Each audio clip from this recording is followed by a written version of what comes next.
Hello student, welcome to my channel. Let's start next topic of unit 3rd which is force and Newton's first and second law of motion.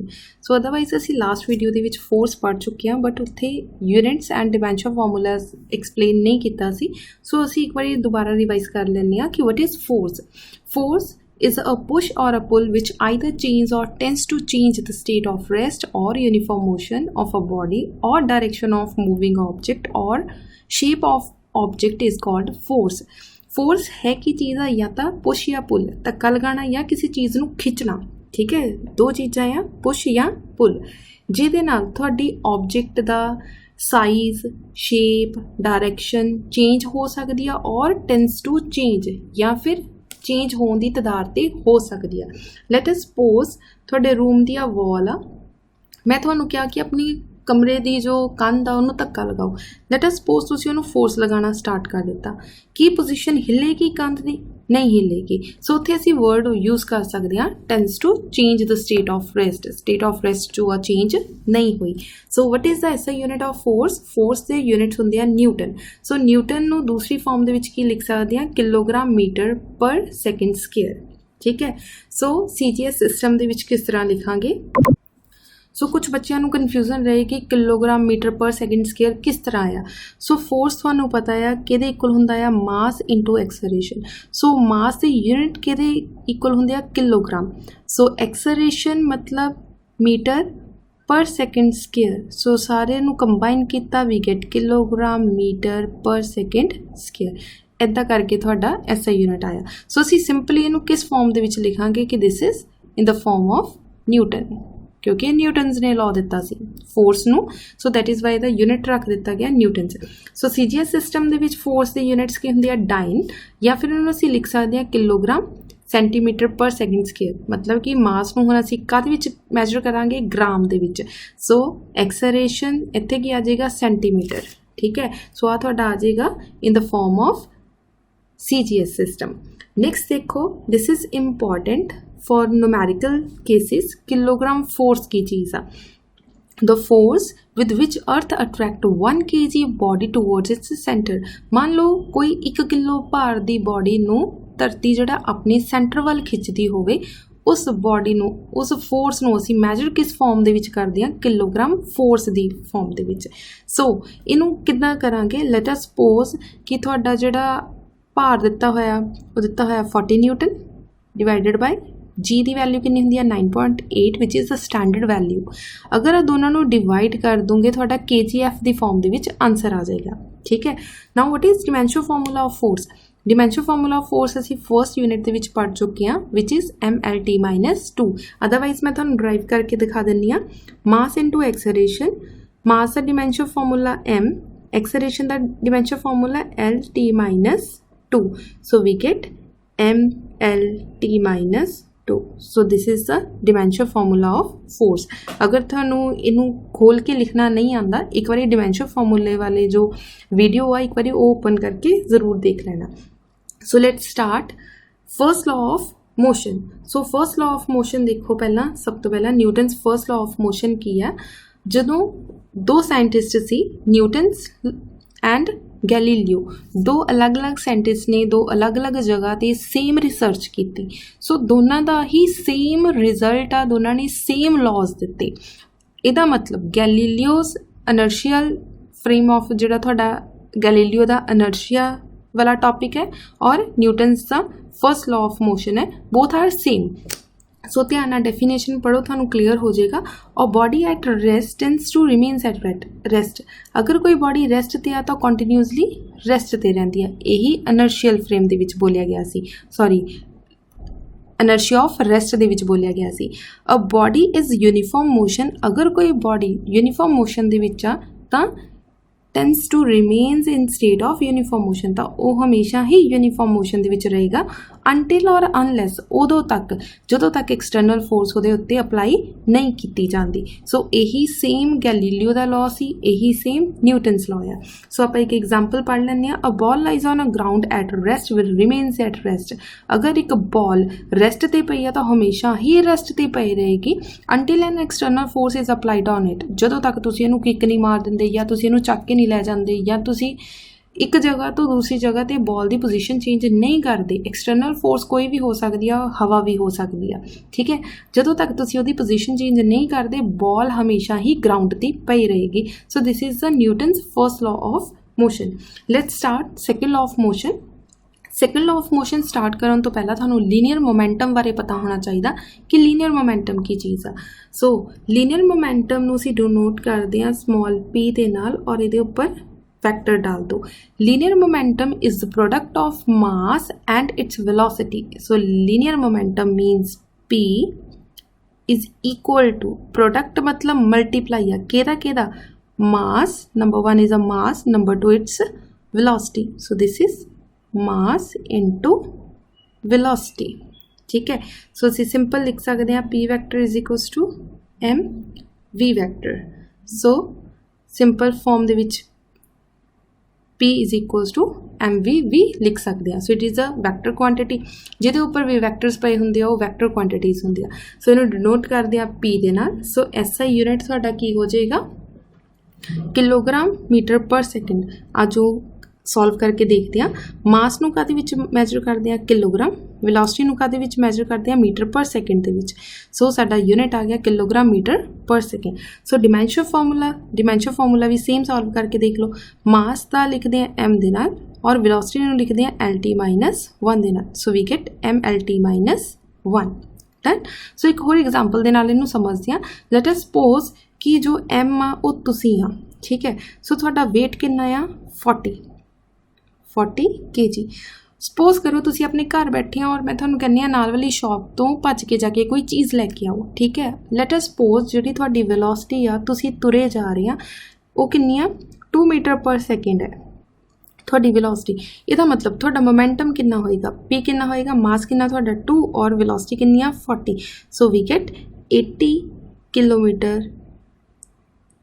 Kilogram metre per second. So this is the answer, ठीक है। So simple जो momentum का answer आ गया कि इन्ने momentum दे विच तुसी तुरे जा रहे सी। सो लीनियर मोमेंटम तुहानूं अच्छी तरह क्लीयर हो गया होएगा। हुण असीं स्टार्ट करन लगे Newton second law of motion, ठीक है। सो न्यूटन सैकेंड लॉ की आ the rate of change of linear momentum. हुण ध्यान नाल डेफिनेशन पढ़ी जानी, असीं नाल दी नाल मैथमैटिकल पोर्शन लिखना स्टार्ट करते हैं। उन्होंने क्या रेट ऑफ चेंज मतलब d/dt, ठीक है। d/dt मतलब rate of change of, rate जिथे भी वर्ड आ जाए मतलब उत्थे टाइम की गल हो रही है। So rate of change of. So असी लिख रहे हैं d/dt केदा लीनियर मोमेंटम का। सो असी इहदे नाल p पाता, ठीक है। Of body is directly proportional. So असी इत्थे डायरैक्टली प्रोपोर्शन का साइन लगाता to the external force. So external force F लगाती। सो साडे को की बन गया F vector is directly proportional to dp vector divided by dt। Now directly proportion का साइन हटा दो, इत्थे k कॉन्स्टेंट आ जाएगा। k constant where k is constant of proportionality. तुसीं इत्थे लिखना आ where k is constant of proportionality. Let k is equals to 1. Suppose करो असी k की वैल्यू 1 पुट कर देती। if k is equals to 1, अगर k की वैल्यू 1 पुट कर दिया तो थोड़ी f की वैल्यू कितनी आ जाएगी dp vector divided by dt। सो इदा करके साडी वैल्यू आ गई। हुण असी हुणे लीनियर मोमेंटम पढ़ के हटे हाँ। p की वैल्यू किहदे इक्वल हुंदी है मास इनटू वेलोसिटी। सो असी की कर रहे हैं d/dt। सो लिख रहे हैं d डिवाइडेड बाय dt और p की जगह ते की लिखन लगे मास इनटू वेलोसिटी। डन। सो इस तरीके नाल असी लिख दिता।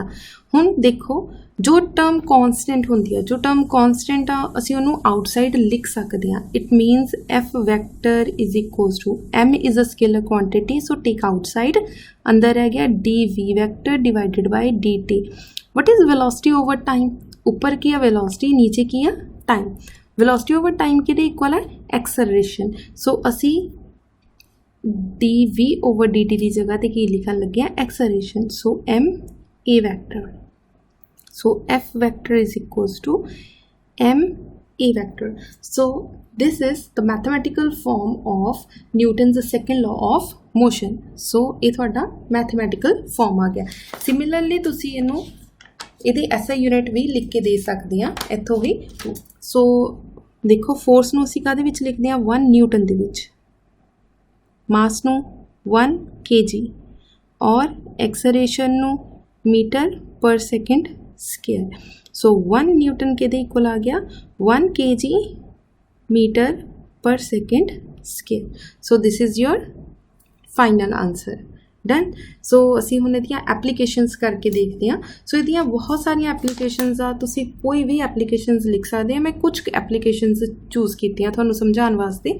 सो फर्स्ट एप्लीकेशन देखो, a cricket player lower his hand while catching a fast moving ball to avoid injury। ਤੁਸੀਂ ਦੇਖਿਆ ਹੋਏਗਾ ਜਦੋਂ ਵੀ ਕ੍ਰਿਕਟਰ ਜਦੋਂ ਵੀ ਬॉल ਨੂੰ ਕੈਚ ਕਰਦੇ ਉਹ ਆਪਣੇ ਹੱਥ ਉੱਪਰੋਂ ਲੈ ਕੇ ਨੀਚੇ ਤੱਕ ਲੈ ਕੇ ਜਾਂਦੇ ਆ। ठीक है, तुसी खुद भी एक्सपीरियंस किया होएगा या खुद भी अपने ब्रदर सिस्टर या अपने फादर मदर नूं किसी नूं कहो कि तुहाडे वाल बॉल कैच करवाण, तुसी कदे भी बॉल नूं डायरैक्ट इसे पोजीशन ते नहीं पकड़ के रखते, तुसी हमेशा ही अपने हाथ पिछे वाली साइड ते लैके जांदे आ। हुण इहदे पिछे फिजिक्स दा की रोल आ, असीं उहदे बारे पढ़न लगे आ। आ वाला जो एक्सपैरीमेंट आ ये तुसी बचपन तो करते आ रहे हैं, बट इहदे पिछे फिजिक्स कित्थे आ, आजो पढ़िए। By lowering his hand he increase the time of catch। कहते जिदा ही उन्हें की किया अपने हैंड नूं नीचे वाल किया, उन्हें अपना टाइम इनक्रीज कर लिया। देखो कित्थे मान लो इत्थे 1 सैकेंड लगना सी, इत्थों इत्थे तक जांदे नूं 3 सैकेंड लगे। ठीक है, सो टाइम की हो गया इनक्रीज हो गया। And he applies a small force to catch a ball. So ball नूं कैच करन दे लई उहनूं कुछ ना कुछ फोर्स की लोड़ होएगी। फोर्स डेफिनेटली असीं बॉल नूं पकड़ना है तो साडी बॉडी जिहड़ा फोर्स ते बॉल ते कोई ना कोई फोर्स अप्लाई करेगी तां ही उहनूं पकड़ेगी। The ball also apply small force on the hand. Similarly थोड़े जो हथ आ वो बॉल ते फोर्स लगा रहा, सिमिलरली बॉल थोड़े हैंड ते कोई ना कोई फोर्स लगा रही है। Therefore there are almost no change of his hand being hurt, जिहदी वजह नाल थोड़े हत्थां दे विच कोई सट नहीं लगती।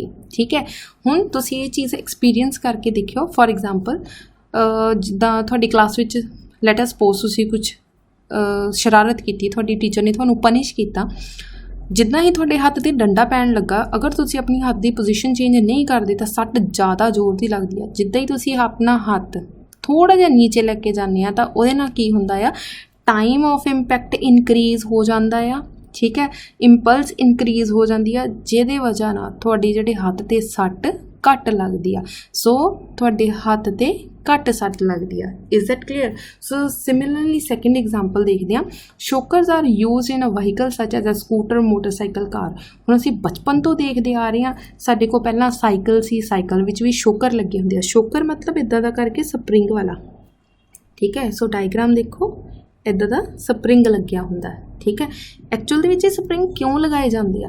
जिद्दां जिद्दां असीं वड्डे होए सानूं स्कूटी मिली, बाइक मिलिया, दैन होर वड्डे होवांगे साडे कोल कार्स आ जाणगियां। तुसीं कोई भी वहीकल देख लो, छोटे तो लैके वड्डे तक वहीकल देख लो, ऑलवेज उहदे विच शोकर्स लगे हुंदे आ। हुण ये शोकर की काम करदे आ? ठीक है, हुण इहदे पिछे फिजिक्स कित्थे अप्लाई हुंदी आ, असीं उहदे बारे पढ़न लगे आ। When a vehicle moves on an uneven road, uneven road मतलब जिहड़ा बिल्कुल सीधा ना होवे, जिहदे विच उबड़ खाबड़ होवे। फॉर एग्जाम्पल अपना इंडिया तो इदां दा आ कि हर एक रोड ते उबड़ खाबड़ हुंदा आ, टोए टिब्बे हुंदे आ, मतलब उदां दी road. The passenger inside it receive a jerk, जिहड़ा बंदा इहदे उपर बैठा आ उहनूं की झटके लगदे आ due to impulsive force exert by the road. जिहड़ा रोड वालों झटके मिलते आ वो इस परसन नूं लगदे आ। The shocker increase the time of impact. हुण ध्यान नाल देखो, इंपल्स इनक्रीज कर दिंदा शोकर। फॉर एग्जाम्पल शोकर पहला किद्दां दा सी, इदां दा। ठीक है, एक स्प्रिंग ही आ। ठीक है, जिद्दां ही नीचे खड्डा आया, जिहड़ा टायर इत्थे सी हुण टायर नीचे आ गया। सिमिलरली तुहाडा स्प्रिंग ओपन हो जाएगा इस तरीके नाल। ठीक है, इहदा मतलब टाइम की हो गया, तुहाडा इनक्रीज हो गया। जिद्दां ही टाइम इनक्रीज होएगा ਇੰਪੈਕਟ ਆਫ ਜਰਕ, ਧੱਕਾ ਲੱਗਣ ਦਾ ਜੋ ਇੰਪੈਕਟ ਆ ਉਹ ਕੀ ਹੋ ਜਾਏਗਾ, ਰਿਡਿਊਸ, ਘਟ ਜਾਏਗਾ, ਜਿਹਦੀ ਵਜ੍ਹਾ ਨਾਲ ਪੈਸੇਂਜਰ ਨੂੰ ਸੱਟ ਘੱਟ ਲੱਗੇਗੀ। Is that clear? So similarly next example ਦੇਖਦੇ ਹਾਂ। An athlete or cyclist is use to stop after finishing a long race. ਜਦੋਂ ਫੋਰ ਐਗਜ਼ਾਮਪਲ ਤੁਸੀਂ ਖੁਦ ਵੀ ਐਕਸਪੀਰੀਅੰਸ ਕੀਤਾ ਹੋਏਗਾ, ਜਦੋਂ ਤੁਸੀਂ ਰੇਸ ਦੇ ਵਿੱਚ ਪਾਰਟੀਸਪੇਟ ਕਰਦੇ ਆ, ਤੁਸੀਂ ਪਿੱਛੋਂ ਭੱਜੇ ਆਉਂਦੇ ਆ, ਇੱਕ ਪਰਟੀਕੂਲਰ ਲਾਈਨ ਹੁੰਦੀ ਆ ਜਿੱਥੇ ਆ ਕੇ ਤੁਸੀਂ ਰੁਕਣਾ ਹੁੰਦਾ, ਠੀਕ ਹੈ। ਲੈਟ ਅਸ ਸਪੋਜ਼ ਆ ਤੁਹਾਡਾ ਟਰੈਕ ਆ, ਇੱਥੇ ਆ ਕੇ ਤੁਸੀਂ ਰੁਕਣਾ ਸੀ। ਇੱਕ ਪਰਸਨ ਇੱਥੋਂ ਭੱਜਿਆ ਆਉਂਦਾ, ਬਟ ਉਹ ਇਮੀਡੀਏਟਲੀ ਇਸ ਪੁਆਇੰਟ 'ਤੇ ਆ ਕੇ ਨਹੀਂ ਰੁਕ ਪਾਉਂਦਾ, ਉਹਨੂੰ ਆਪਣੀ ਸਪੀਡ ਸਲੋ ਕਰਦੇ ਕਾਫੀ ਅੱਗੇ ਨਿਕਲ ਜਾਂਦਾ, ਠੀਕ ਹੈ। ਸੋ ਉਹਨੂੰ ਆਪਣੀ ਸਪੀਡ ਸਲੋ ਕਰਨ ਦੇ ਲਈ ਵੀ ਟਾਈਮ ਚਾਹੀਦਾ ਆ। ਸੋ ਉੱਥੇ ਜਾ ਕੇ ਉਹਨੇ ਆਪਣਾ ਟਾਈਮ ਘਟਾਇਆ, ਫੋਰਸ ਘਟਾਈ, ਠੀਕ ਆ। ਫੋਰਸ ਘਟਾਊਗਾ ਦੈਨ ਜਾ ਕੇ ਉਹਦੀ ਜਿਹੜਾ ਆ ਇੰਪੈਕਟ ਘਟੇਗਾ, ਠੀਕ ਹੈ। ਸਿਮਿਲਰਲੀ ਨੈਕਸਟ ਐਗਜ਼ਾਮਪਲ ਦੇਖੋ। China ware or a glass ware are wrapped in a straw or paper before packing. For example, ਤੁਸੀਂ ਕੋਈ ਵੀ ਚੀਜ਼ ਅੱਜ ਕੱਲ੍ਹ ਔਨਲਾਈਨ ਸ਼ਾਪਿੰਗ ਮੋਸਟ ਕਹਿ ਲਓ ਕਿ ਇੰਪੋਰਟੈਂਟ ਆ, ਸਾਰੇ ਜਾਣੇ ਔਨਲਾਈਨ ਸ਼ਾਪਿੰਗ ਹੀ ਕਰਦੇ ਆ। ਤੁਸੀਂ ਕੋਈ ਇੱਦਾਂ ਦੀ ਚੀਜ਼ ਜੋ ਟੁੱਟਣ ਵਾਲੀ ਹੋਵੇ, ਫੋਰ ਐਗਜ਼ਾਮਪਲ ਕੋਈ ਚਾਈਨਾ ਵਾਰ ਹੋ ਗਏ, ਠੀਕ ਹੈ, ਕੋਈ ਮਿੱਟੀ ਦੇ ਬਰਤਨ ਹੋ ਗਏ, ਜਾਂ ਫਿਰ ਕੋਈ ਇੱਦਾਂ ਦੀ ਚੀਜ਼ ਜਿਨ੍ਹਾਂ ਦੀ ਟੁੱਟਣ ਦਾ ਖਤਰਾ ਹੋਵੇ। ਸਿਮਿਲਰਲੀ ਜਦੋਂ ਤੁਸੀਂ ਟੀਵੀ ਲੈ ਕੇ ਆਉਂਦੇ ਆ, ਕੋਈ ਵਾਸ਼ਿੰਗ ਮਸ਼ੀਨ ਲੈ ਕੇ ਆਉਂਦੇ ਆ, ਤਾਂ ਉਹਦੇ ਆਸ-ਪਾਸ ਉਹਨੂੰ ਅੱਛੀ ਤਰ੍ਹਾਂ ਨਾਲ ਰੈਪ ਕੀਤਾ ਜਾਂਦਾ ਆ, ਥਰਮਾਕੋਲ ਦੇ ਨਾਲ ਜਾਂ ਫਿਰ ਪੇਪਰ ਦੇ ਨਾਲ। ਸੋ ਹਰ ਇੱਕ ਚੀਜ਼ ਨੂੰ ਅੱਛੀ ਤਰ੍ਹਾਂ ਨਾਲ ਰੈਪ ਕੀਤਾ ਜਾਂਦਾ ਆ। ਸੋ ਐਕਚੁਅਲ ਦੇ ਵਿੱਚ ਇਹਨੂੰ ਰੈਪ ਕਿਉਂ ਕੀਤਾ ਜਾਂਦਾ ਆ, ਅੱਜ ਆਪਾਂ ਪੜ੍ਹਦੇ ਹਾਂ। During transportation the china ware or a glass ware exert force on one another. Let us suppose ਅਸੀਂ ਕੱਪ ਦੀ ਕੋਈ ਪੈਕਿੰਗ ਮੰਗਵਾਈ, ਠੀਕ ਹੈ। ਸਪੋਜ਼ ਕਰੋ ਸਾਡੇ ਕੋਲ 6 ਕੱਪ ਹੈ। ਸੋ 6 ਕੱਪ ਜਦੋਂ ਟਰਾਂਸਪੋਰਟ ਦੇ ਵਿੱਚ ਆ ਰਹੇ ਸੀ, ਉਹਨਾਂ ਨੇ ਕੀ ਕਰਨਾ, ਇੱਕ ਦੂਸਰੇ 'ਚ ਵੱਜ ਕੇ ਇੱਕ ਦੂਸਰੇ ਨੂੰ ਤੋੜ ਦੇਣਾ, ਠੀਕ ਹੈ। ਸੋ ਅਸੀਂ ਕੀ ਕੀਤਾ, ਇਹਦੇ ਵਿੱਚ ਕੀ ਕਰਦੇ ਹਾਂ, ਰੈਪ ਕਰ ਦਿੰਦੇ ਹਾਂ ਇਹਨੂੰ ਅੱਛੀ ਤਰ੍ਹਾਂ ਨਾਲ, ਜਾਂ ਇਹਦੇ ਵਿੱਚ ਥਰਮਾਕੋਲ ਲਗਾ ਦਿੰਦੇ ਹਾਂ। ਸੋ ਕੀ ਹੋਏਗਾ, ਜਿਹੜਾ ਕੱਪ ਆ ਇਸ ਥਰਮਾਕੋਲ ਦੇ ਨਾਲ ਜ਼ੋਰ ਦੀ ਵੱਜੇਗਾ। ਤੁਹਾਨੂੰ ਪਤਾ ਥਰਮਾਕੋਲ ਹਾਰਡ ਨਹੀਂ ਹੁੰਦਾ, ਪੇਪਰ ਹਾਰਡ ਨਹੀਂ ਹੁੰਦਾ। ਸੋ ਫੋਰਸ ਦਾ ਜੋ ਇੰਪੈਕਟ ਆ, ਠੀਕ ਹੈ, ਉਹ ਡਿਕਰੀਜ਼ ਹੋ ਜਾਏਗਾ, ਠੀਕ ਹੈ, ਜਿਹਦੀ ਵਜ੍ਹਾ ਨਾਲ ਉਹਦੇ ਵਿੱਚ ਤਰੇੜ ਨਹੀਂ ਆਏਗੀ। The straws or a piece of paper in between the china ware increase the time of the impact. So ਮੰਨ ਲਓ ਆ ਕੀ ਸੀ ਤੁਹਾਡਾ ਥਰਮਾਕੋਲ। ਸੋ ਕੱਪ ਇੱਥੇ ਆ ਕੇ ਵੱਜਿਆ, ਸੋ ਥਰਮਾਕੋਲ ਥੋੜ੍ਹਾ ਜਿਹਾ ਅੰਦਰ ਚਲਾ ਗਿਆ, ਜਿਹਦੀ ਵਜ੍ਹਾ ਨਾਲ ਕੀ ਹੋ ਗਿਆ, ਇੰਪੈਕਟ ਆਫ ਟਾਈਮ ਕੀ ਹੋ ਗਿਆ, ਇਨਕਰੀਜ਼ ਹੋ ਗਿਆ। So force is exerted by the china ware on each other and changes their breakage get reduced. ਜਿਹਦੀ ਵਜ੍ਹਾ ਨਾਲ ਜਿਹੜੀ ਤੁਹਾਡੀਆਂ ਚੀਜ਼ਾਂ ਆ, ਜਿਹੜੀਆਂ ਤੁਸੀਂ ਔਨਲਾਈਨ ਚੀਜ਼ ਮੰਗਵਾਉਂਦੇ ਆ, ਉਹ ਟੁੱਟਣ ਦਾ ਖਤਰਾ ਘੱਟ ਹੁੰਦਾ ਆ, ਠੀਕ ਹੈ। ਸੋ ਇਹ ਕੁਛ ਇੱਕ ਐਗਜ਼ਾਮਪਲ ਸੀ। ਤੁਸੀਂ ਨਿਊਟਨ ਸੈਕਿੰਡ ਲਾਅ ਦੀਆਂ ਬਹੁਤ ਸਾਰੀਆਂ ਹੋਰ ਵੀ ਐਗਜ਼ਾਮਪਲਸ ਲਿਖ ਸਕਦੇ ਆ। ਸੋ ਅਗਰ ਤੁਹਾਨੂੰ ਇਹਨਾਂ ਟੌਪਿਕਸ ਦੇ ਵਿੱਚੋਂ ਕਿਸੇ ਵੀ ਚੀਜ਼ 'ਚ ਕੋਈ ਪ੍ਰੋਬਲਮ ਹੋਵੇ ਤਾਂ ਤੁਸੀਂ ਪੁੱਛ ਸਕਦੇ ਆ। Thank you.